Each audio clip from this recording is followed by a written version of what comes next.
আমাদের বিএনপির নেতা কর্মীরাও ফিলিস্তিন এবং গাজাবাসীর পাশে থাকবে। আমাদের প্রাণপ্রিয় নেতা তারেক রহমান আজকে যে ডাক দিয়েছেন সেই ডাক সূচনা করেছেন। ইনশাল্লাহ তারেক রহমানের নেতৃত্বে আগামী দিনে বাংলাদেশের সকল সম্প্রদায়, মুসলিম সম্প্রদায় ঐক্যবদ্ধ হয়ে গাজা এবং যে ফিলিস্তিনি যে হত্যা করা হয়েছে তাদের পাশে থাকবে এ আশা রাখছি। কথা বলতে গিয়ে, ইসলামের কথা বলতে গিয়ে আমার প্রাণপ্রিয় নেতা শহীদ সালাউদ্দিন কাদের চৌধুরীকে ফাঁসির কাস্টডিতে ঝুলানো হয়েছে। আজকে শহীদ সালাউদ্দিন কাদের চৌধুরী বাংলাদেশের রাজনীতির ইতিহাসে যে কথাগুলো বলে গিয়েছেন সেটাই আজকে বাংলাদেশের মানুষ নয়, সেটা বিশ্বের মুসলমান উপলব্ধি করতে পারছে।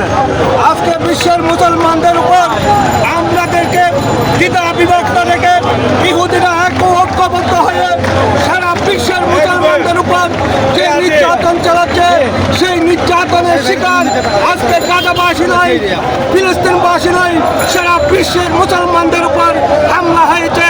এটা আমাদের মনে রাখতে হবে।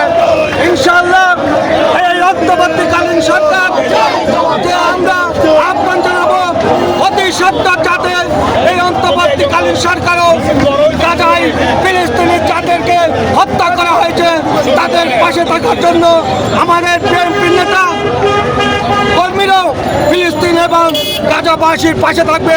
আমাদের প্রাণপ্রিয় নেতা তারেক রহমান আজকে যে ডাক দিয়েছেন সেই ডাক সূচনা করেছেন।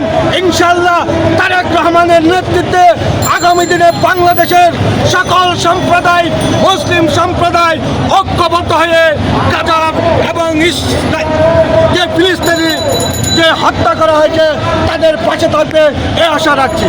আসসালামু আলাইকুম।